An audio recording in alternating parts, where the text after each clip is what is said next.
बिहार में शराब माफिया पर बुलडोजर एक्शन हो रहा है।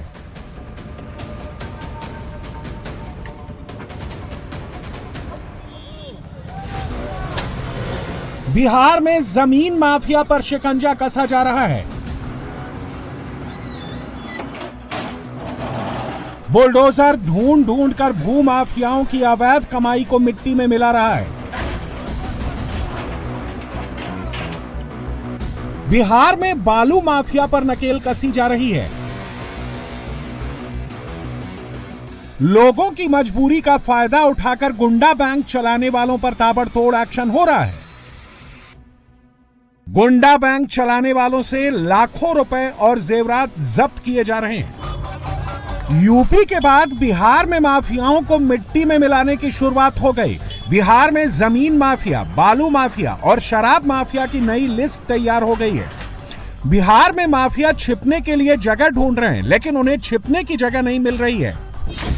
ये आरजेडी के पूर्व विधायक बाहुबली रीतलाल यादव का भाई पिंकू यादव उर्फ टिंकू यादव हैं। बिहार में जमीन माफिया और बालू माफिया की जो नई लिस्ट तैयार हुई है, उसमें सबसे बड़ा नाम पिंकू यादव उर्फ टिंकू यादव है। पिंकू यादव पर 22 अगस्त 2024 को एम्स के चीफ सिक्योरिटी ऑफिसर प्रेमनाथ राय पर जानलेवा हमला करने का आरोप है। घर से ऑफिस जाते समय उनकी गाड़ी पर ताबड़तोड़ फायरिंग की गई थी। हालांकि वो बाल बाल बच गए थे। इस हमले में रीतलाल यादव के भाई पिंकू यादव का नाम मास्टरमाइंड के रूप में सामने आया था।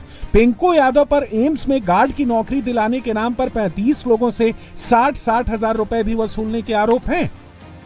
दरअसल रीतलाल यादव 1990 के दशक से ही क्षेत्र में दबंगई और अवैध बालू खनन के लिए कुख्यात रहा है।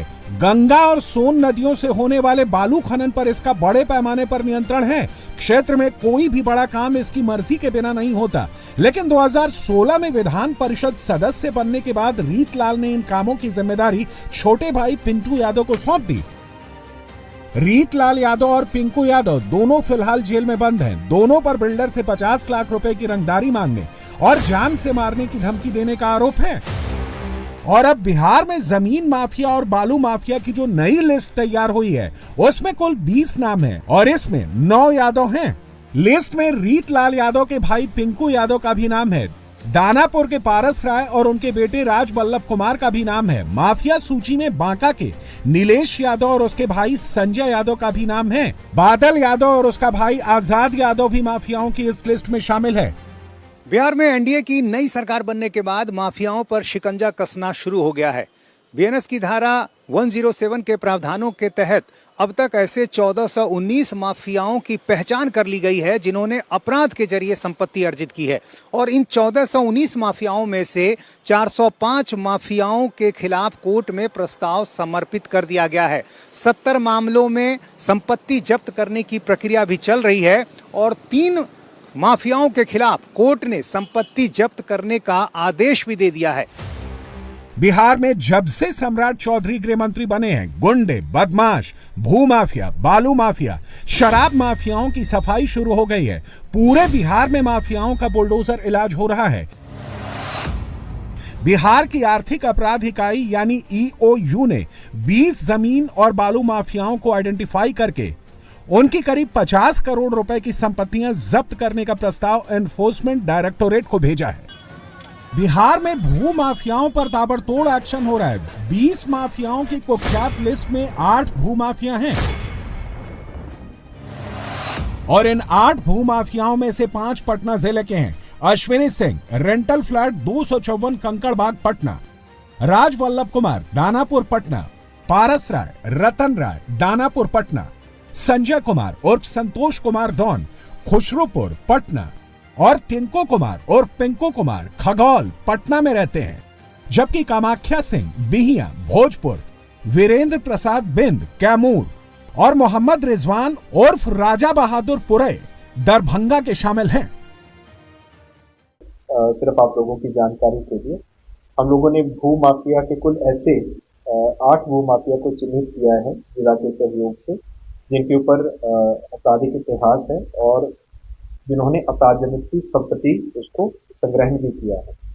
और इन 8 भूमाफिया को चिन्हित करने के बाद हम लोगों ने विभिन्न स्रोतों से इनके द्वारा अर्जित की गई संपत्ति, चल और अचल दोनों प्रकार की संपत्ति का पता लगवाया और 8 लोगों के विरुद्ध कार्रवाई करने के लिए PNLA prevention of money laundering act के तहत कार्रवाई करने के लिए अपराधजनित संपत्ति का संपहरण करने के लिए प्रस्ताव भेजा है। कुल जो संपत्ति चिन्हित की गई है ये 39.7 करोड़ रुपए की संपत्ति का प्रस्ताव भेजा गया है।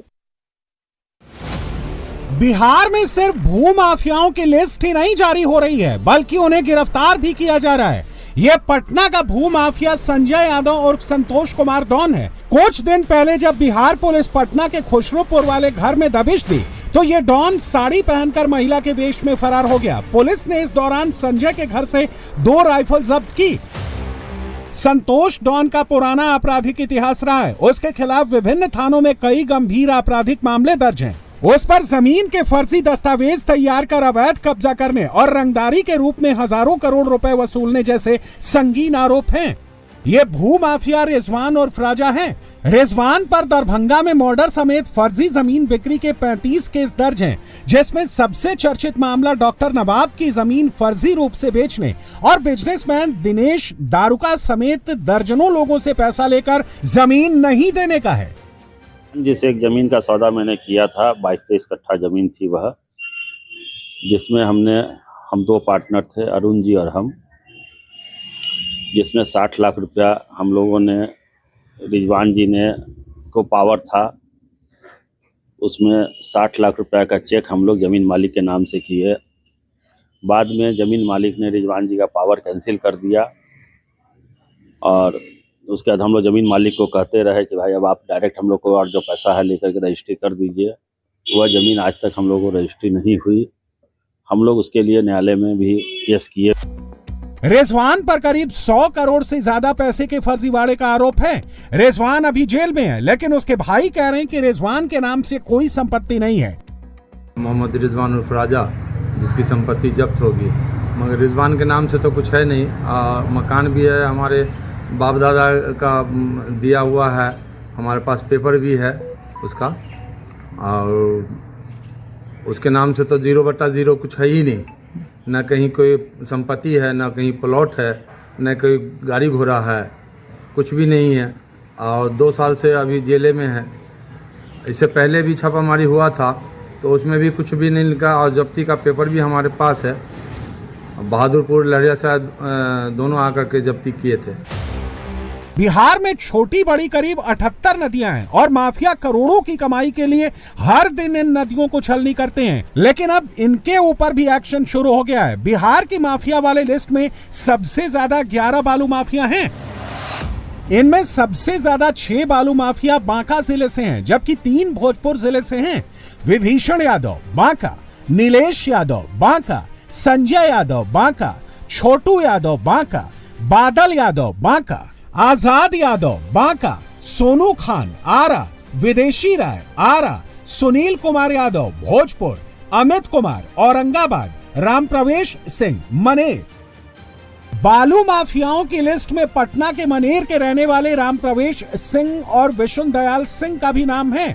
दोनों ईंट भट्टे का कारोबार करते हैं, लेकिन अब राम प्रवेश दावा कर रहे हैं कि उन्होंने बालू का कारोबार कभी किया ही नहीं। साजिश के तहत मेरा नाम माफिया की लिस्ट में डाल दिया गया। बिहार सरकार ने जिन 19 जमीन और बालू माफियाओं की लिस्ट जारी की है, उनमें से एक नाम राम प्रवेश सिंह का है, जो पटना के मनेर के रहने वाले हैं। ये बताइए कि आपका नाम उस लिस्ट में है जो माफियाओं की लिस्ट है, और सरकार ने कहा है कि आपकी संपत्ति जब्त की जाएगी। आपका क्या कहना है? सर, हम ईंट भट्टा का व्यवसाय करते हैं। उजला बालू से हमको दूर दूर तक कोई काम नहीं है। ईंट भट्टा का हमारे पास परमिट है सर। जिस सेक्शन के तहत सर केस हुआ है 379 411, तो सर ना कोई भी चोरी का सामान हमारे पास से बरामद नहीं हुआ है। जो गाड़ी बरामद हुआ था वो गाड़ी हमारा अपना खरीदा हुआ गाड़ी है। कितने की कुल संपत्ति सरकार ने आपकी कही है कि हम जब्त करेंगे? सर, जितना संपत्ति वो बना करके लिस्ट में दिए हुए हैं, वो घटना से हमारा पूर्व का लिया हुआ सब संपत्ति है। घटना के बाद हमारा लिया हुआ कोई संपत्ति नहीं है। इसके अलावा बिहार पुलिस ने 279 शराब माफियाओं की पहचान की है। इनकी भी संपत्ति जब्त करने की तैयारी है। बिहार में अभी तक 400 माफियाओं की लिस्ट बनी है, जबकि छोटे बड़े माफियाओं की नई लिस्ट जल्द ही जारी होगी। इस लिस्ट में 1200 माफियाओं के नाम शामिल हो सकते हैं। नई लिस्ट में गुंडा बैंक चलाने वाले, कर्ज के नाम पर अवैध वसूली करने वालों का भी नाम है। सम्राट चौधरी पहले ही कह चुके हैं कि बिहार में अब कोई गुंडा बैंक बर्दाश्त नहीं है। कोई भी व्यक्ति कोई गांव में बैंक नहीं चला सकता है। जब तक आरबीआई का लाइसेंस नहीं है, ना गुंडा बैंक चल सकता है, ना सूदखोरी पर पैसा लग सकता है। यह लक्ष्मण शाह हैं, कैमूर जिले में सबसे बड़ा गुंडा बैंक चलाता था। गरीब और जरूरतमंद लोगों की मदद के नाम पर उनसे 5 गुना ब्याज वसूलता था, लेकिन अब पुलिस की गिरफ्त में है। लक्ष्मण शाह के पास से 1,70,000 रुपए की नोटों की गड्डियां मिली हैं। 1 किलो 764 ग्राम चांदी के गहने मिले हैं। 65 साइन किए हुए स्टाम्प पेपर जब्त किए गए हैं। 245 हस्ताक्षर किए हुए ब्लैंक चेक मिले हैं। 39 जमीन के कागजात जब्त किए गए हैं। लक्ष्मण शाह लोगों की मजबूरी का फायदा उठाता था। सूद के साथ पैसा नहीं देने पर लोगों को डराता धमकाता था, उनकी जमीन को हड़प लेता था। बीच में जब उनके पास पैसा कुछ इकट्ठा हुआ तो उन्होंने उसको पैसा लौटा दिया। इसके बाद जो रेस्ट अमाउंट बचा, वो जब उसे वापस करने गए तो उन्होंने कहा कि आपका पैसा ब्याज सहित मिला करके लगभग 5.5 लाख रुपया हो गया। लगभग 5 लाख रुपया उन्होंने बताया और उनसे जबरदस्ती एक कागज में अमाउंट में साइन भी करवा दिए। तो उन्होंने पूछा कि जब आधा लगभग काफ़ी पैसा हम दे चुके हैं और बाकी हमारा लगभग 94-95 हज़ार रुपया बचा है, बोले वो तो मूल है, बाकी सूद का पैसा। रुपया इतना देने में असमर्थ थे और एक्सटॉर्शन की स्थिति थी, इनके साथ डरा धमका रहे थे कि पूरा। बिहार में गुंडा बैंक गांव-गांव में कैंसर की तरह फैल चुका है। इसकी सफाई करना आसान नहीं है। बिहार के मुजफ्फरपुर के सकरा में गुंडा बैंक से तंग आकर 4 लोगों ने सामूहिक आत्महत्या कर ली। अब सीआईडी इस मामले की जांच कर रही है। मुजफ्फरपुर के सकरा में मौजूद अवैध गुंडा बैंक और माइक्रो फाइनेंस कंपनियों पर छापेमारी हो रही है। पुलिस गुंडा बैंक चलाने वालों की धरपकड़ कर रही है, इनके ठिकानों को खंगाल रही है। मुजफ्फरपुर के सकरा में 16 गुंडा बैंक सक्रिय हैं।